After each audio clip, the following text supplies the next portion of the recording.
Hello and welcome to the Ullr guide. This guide will be split into 3 sections.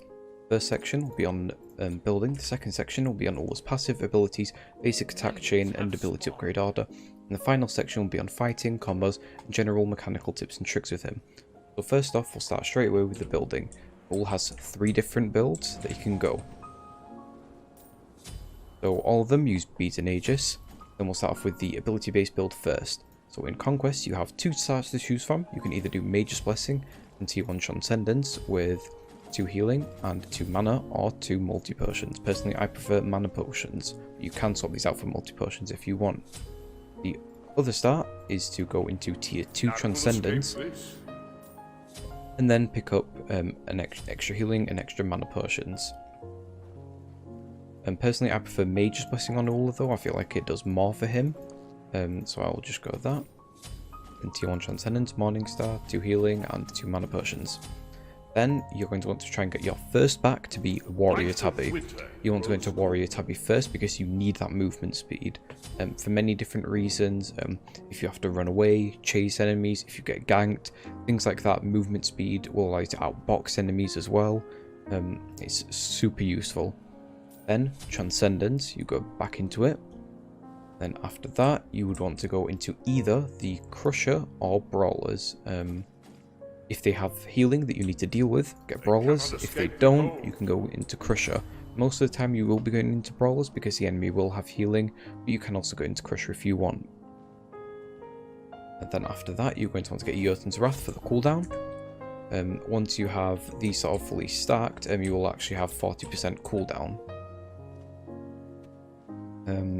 Then you're going to want to go into Heartseeker and Bloodforge. Heartseeker will be probably one of your biggest damage boosts outside of Transcendence. And as you sell Mage's Blessing for the Bloodforge, Bloodforge will give you power and survivability. Heartseeker will make all of your abilities hit much harder, even against tanks. And then finally, you're going to want to sell your Warrior Tabby once you get the Elixir Speed for Titan's Bane. If the enemies have a lot of protections, which 90% of the 99 I should say percent of the time there will be a guardian or a warrior with a lot of physical protection, and Titan's Bane will help you to chunk through that. If they don't for some reason, you can go into Runeforged Hammer or Shifter's Shield. Something like this will be fine as well. And the next, and that is it for the ability based build, sorry. And the next 2 builds are more auto-attack focused. The first one is going to be attack speed and penetration type of build. You're going to want to get Hunter's Blessing, Tier 1 Transcendence, 2 healing, and here you definitely want 2 multi-potions because your goal is to box with auto-attacks, and you need the multi-potions to be able to sustain more. As you can see, it gives 125 health, so both of these an extra 250 health. In the early game, that's an extra few basics that you can take and just completely get rid of. Probably a bit more than a few. Then your first back is either going to be Warrior Tabby or Ninja Tabby. This is again for both of these builds. One is attack speed, one is crit. You can go Warrior Tabby or Ninja Tabby. Either works here. Personally, I prefer Warrior Tabby.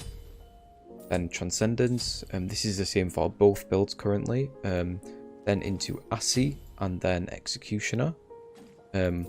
These will give you obviously lifesteal, attack speed, making your auto attacks do more, and then Executioner to help you get objectives like Gold Fury, Oni Fury. And this is around the time that you'll be looking for a lot of those maybe, and Executioner will reduce the objectives, physical protections, which will allow your assassin or warrior to do more damage to it. And so we'll go first with the next 2 items, which would go into a more sort of attack speed based build, which would be Chin Size and then Titan's Bane. And this is sort of like a tank killer type of build. You'd want to go this maybe if the enemies have double guardian, triple guardian even, or basically 2 or more tanks. You can still do this if it's 2 tanks that you see are going to be a problem, or if they have been a problem to you in the game. You can go this build. Otherwise, the crit build is also good. Actually, I'll just show the last item in this one. You would sell Warrior Tabby here for something like in Odysseus' bow. Attack speed, again, you're going to be getting a lot more of these sort of Chin Size passive off, the more attacks you can get out. And here you have a ton of penetration. Remember, chin size is affected by the enemy's protections, so having a lot more penetration makes this item better. And obviously attack speed. For chin size, attack speed and penetration are what you want to go for. However, you can also go the crit route, which I think is also strong. So remember, these are sort of your items for both of the builds. And then you can go into Rage and then Deathbringer. And then you can sell Warrior Tabby for either Bloodforge or Wind Demon. You'd want to go Bloodforge if you think you are critting enough and you want more power and survivability in fights. If you don't feel like you're critting enough, or you feel like your attack speed is maybe a bit too slow, you can go into Wind Demon here. It will buff both of those. And that is it for the building section for Ullr.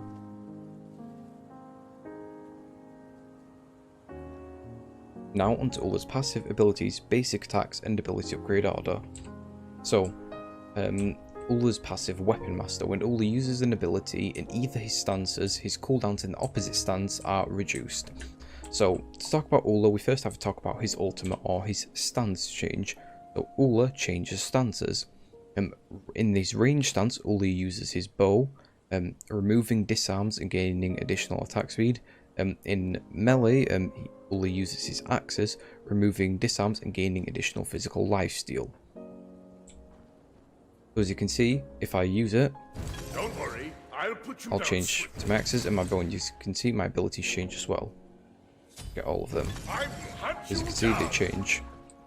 So we will start off by talking about his bow stance first.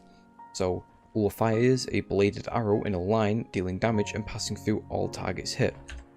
As you can see, I'll have to change this to default. As you can see, it's 70 units, and it's just a line that passes through all of the enemies hit. I'll also change to just cooldown as well.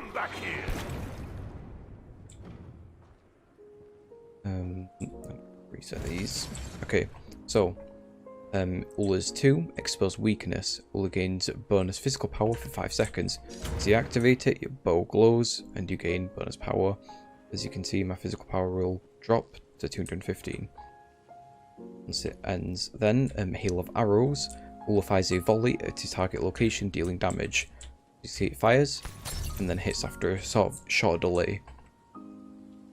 And then as we went over, his ult just changes stances. So now to his axe stance. This is Thrown Axe.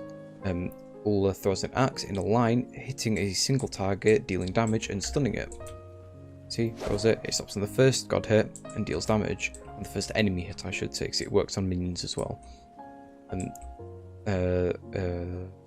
Axe stance in this one is Invigorate. Ullr gains bonus movement speed for 5 seconds. As you can see, my movement speed, 425. Activate it, 489. And your axes glow to indicate this ability is active. Then Ullr's 3, Glory Bound. Ullr leaps to his target location, dealing damage in an AoE on arrival. You can see, it's a circle, jump to it, it does damage. Pretty simple. And that's all of Ullr's abilities. I'll then go to the upgrade order, so I'll just reset my level. So at level 1, you're going to want to get your 1 for Wave Clear. Then you're going to get your 3, and then you alternate between your 1 and your 3. So next you get your 1, your 3, your 1, your 3. You don't get a point in either your 2 or your ultimate. You want these abilities to be doing as much damage as possible.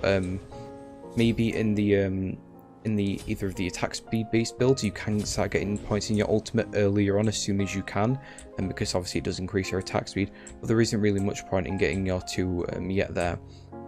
And then no matter what build you go, I would suggest getting your 2. So I would suggest getting your ult and your 2. Either way around, it's not too important.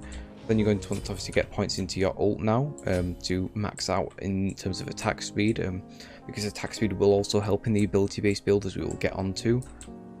But then it's just a case of upgrading your ult whenever you can, and then your 2 whenever you can.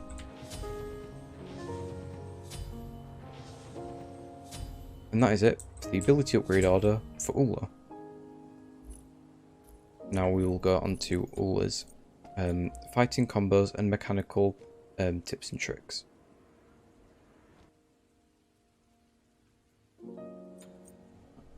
Okay. So I'll just switch to sort of the ability-based build for him. Just so it's a bit clearer. God. Only press the undo. So I'll just pick up the ability-based items. Let's get brawlers here. Heart Seeker, Yodson's Ra, and finally, I'll just stack these as well.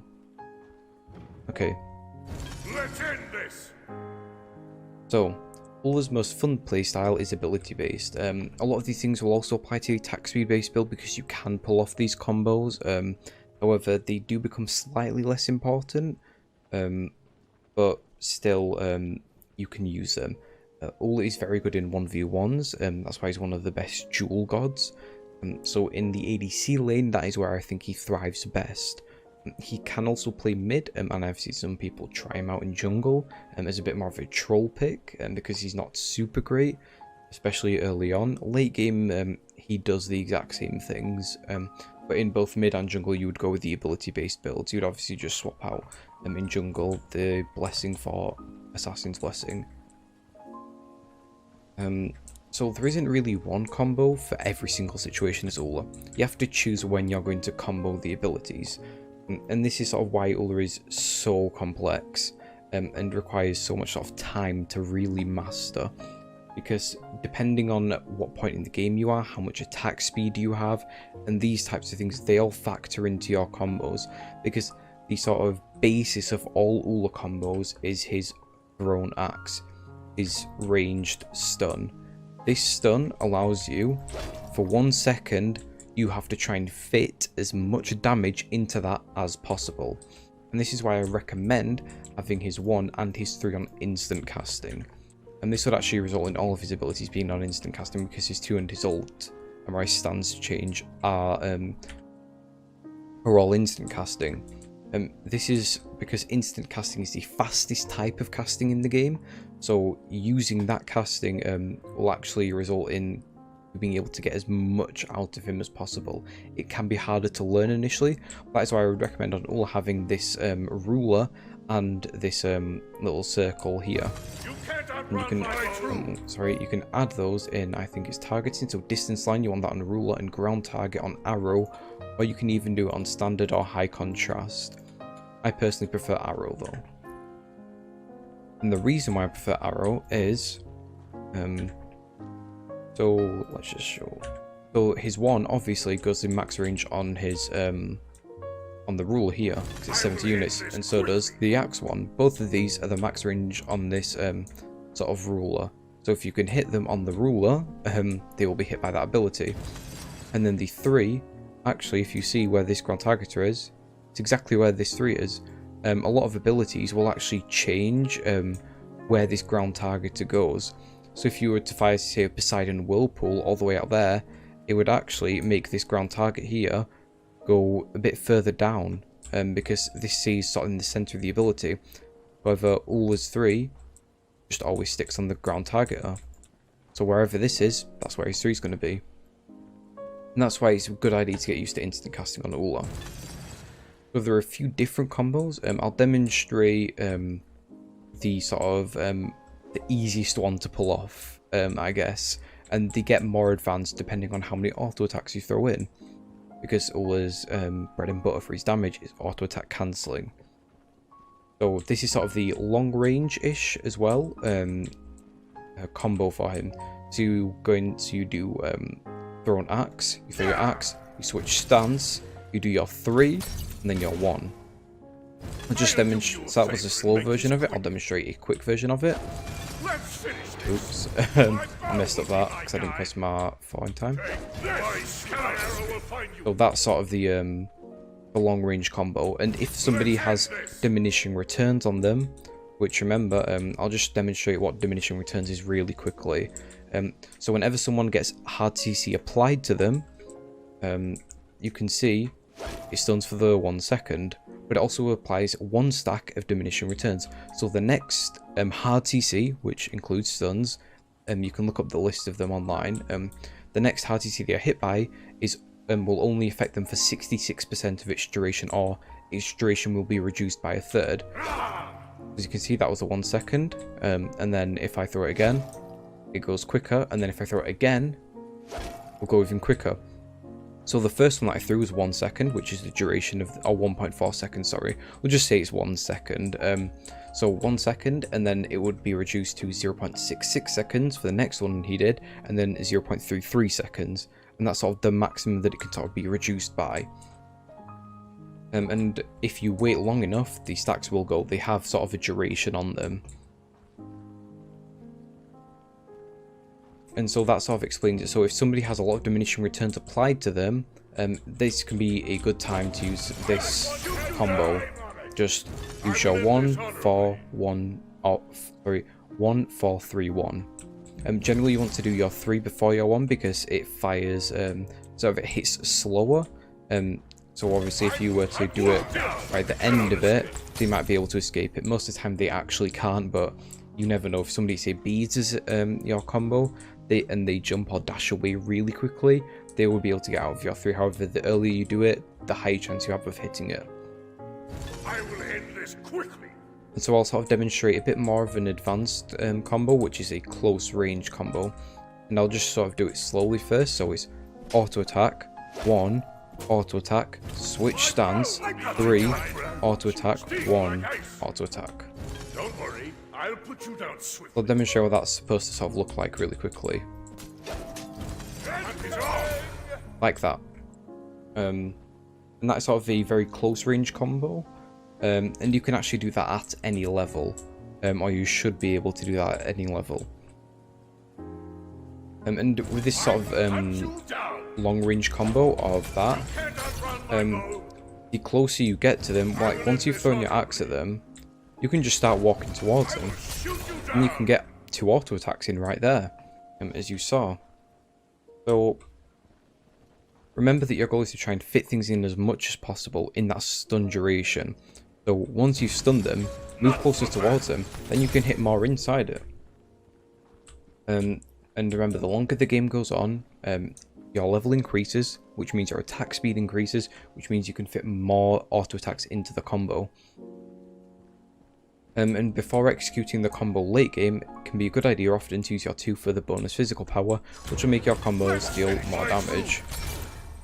And the general sort of combo that will work in most like mid-range situations like this, it's one that I like to do the most, especially late game, is, I'll just demonstrate what it slowly looks like here. So it's throw your axe, change stance, auto attack, 3, and then either auto attack 1 auto attack, or just 3 and then 1 auto attack.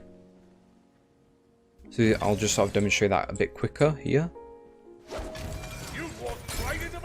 Most of the time I do get the auto attack off on top. That's the last part of the combo. So I'll just sort of demonstrate slowly again. Axe, switch stance, auto attack, 3, 1 auto attack.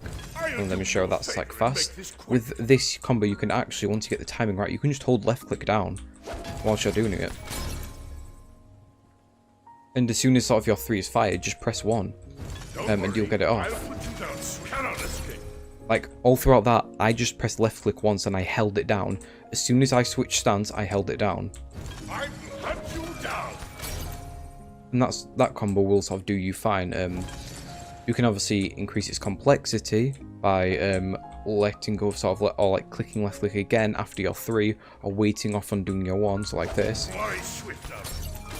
Like that, you can do that as well. See, another thing you can do as well, which is nice to combo with, say, a Najalt or a Cumberl. Obviously, there'll be a time where they're going to land, and you can time it so you can get a 3 auto attack, 1 auto attack off. So I'll just sort of demonstrate what that looks like slowly again. So 3 auto attack, 1 auto attack. Another sort of tip is, if you're going for a poke on someone, your 3 and 1, remember, are very long range. They're 70 units. Your 3 will actually go a bit further than 70 units because it's a circle ability. But your main poke is of your 3 and your 1 in this, in your arrow stance. And obviously you can do the long range combos as well for poke. But if you're poking with just your 1, say your 3 is on cooldown, something that you can do is, as soon as you press 1, hold left click down. As you can see, there's a white number there. An auto attack actually went off after my bladed arrow went out. Fly through. As you can see, an auto attack pretty much follows it almost instantly. So if you hit your 1, you're guaranteed to hit that auto attack as well. Like that. It's pretty easy. You can also do the same the other way around. You can, for instance, do an auto attack and fire your 1 straight after. Fly swift, arrow. That also works. Also works for if you do auto attack 3 as well. Because your 3 in your arrow stance and in your axe stance as well is pretty much almost instant. I'm off. As you can see, I can actually cancel an auto attack before it even goes off. Can't outrun my In the bow stance it's a lot harder because of the attack speed. down. But as you can see, you actually heard the sound there maybe, and my auto attack going. Or at least you can see the green sort of flick starting to go, but then I actually jump. So that's where you want to be careful with using your 3 as well, maybe early game, just so you don't cancel your auto attack too quickly. So remember, the whole thing with auto attack cancelling is it's all about using an auto attack and then ability, or an ability and then an auto attack. And it's pretty much just weaving in auto attacks in between abilities. That is all auto attack cancelling is. There are complex explanations which sort of break it down even further, but really it's just doing an ability and auto attacking at the same time, or straight after or before each other. As you can see, this is just an auto attack cancel. That was actually, I cancelled my basic too quickly there. That is an auto attack cancel right there. I did an auto attack before, I threw my 1, and then I did another auto attack. Those were 2 auto attack cancels right there. You're just throwing in auto attacks for extra damage. And obviously when you're stunning people as Ullr, you can imagine getting in those extra auto attacks, getting them as much as you can out of that stun duration is super important. Let's finish this. Another sort of thing late game is, obviously you'll have Transcendence fully stacked by then, which is a lot of mana, and you have MP5 as well. And just spam your 2 for extra movement speed around. So you can see how much sort of mana I have. 2430 with this build. I can spam this all day. It's only cost 50. So it feels like nothing pretty much. And that's why I think that ability base is a lot more fun most of the time. And then to finally sort of finish off this video, sort of taking everything into account, I'll just sort of show you how much damage his abilities can do late game. I will actually get a power potion. This is just a late game example. If I were to say I'll just do a mid-range combo, sort of the one that I always do. And I'll just activate this before it. As you can see, it will instantly kill a mage. Even a hunter. Hunters generally have slightly more protections than mages, and slightly more health. As you can see, it will instantly kill them. And even if I didn't have this power potion, I would still be able to one-shot them as well. But sort of if I were to give a one-size-fits-all kind of Ullr combo, the one that I use the most, because it's the easiest to pull off, is axe throw, switch stance, auto attack, 3, 1 auto attack. And with that, you just have to hold left click down as soon as you switch stance. So actually what I'm doing here is I'm throwing my axe, switching stance, then just holding auto attack down. I just held auto attack down, I didn't have to press it twice. I just auto attack as soon as I did that, 3, and then as soon as my 3 went out, I used my 1. And I was still holding left click, and then obviously once my final basic came out after my 1, I just stopped holding it. It's a really simple combo to do, and just practice it. Practice that combo. Also, another thing is practice your flicks as well. Oftentimes when I'm warming up, I like to practice doing 180s with Ullr, because it just sort of gets you used to the mechanics, getting you warmed up to your sensitivity, all these types of things. As you can see, I will miss them, you know, like that. Everybody misses on Ullr, don't worry. See it again. Cannot escape. And even again. Like, obviously getting used to that, once I'm like sort of in the swing of things with Ullr, I'll be able to hit them a lot more consistently. But again, you will miss, it does happen. But don't worry, obviously, if you miss your axe, don't commit to the combo. Like, you can obviously switch stance and see, oh, could I actually get a bit more damage off on them? And if you can, just try and get some extra damage off on them. Any damage is better than nothing, really. And late game with your cooldowns, they'll actually be fairly low. And with this build, and with the red potion, you will have 40% cooldown. and these are on like 8 and 9 second cooldowns. Can't It's also outrun another my reason why you want to use your 3 before your 1 as well, is because you can actually get the combos to be pretty much exactly the same as they're going round. So the main things I'll take away is that I've given you some combos you can use. Depending on the stage of the game, you can throw in more or less auto attacks, use your abilities in a different order, these types of things. But in all, I hope you enjoyed, I hope you learned something, and thanks for watching.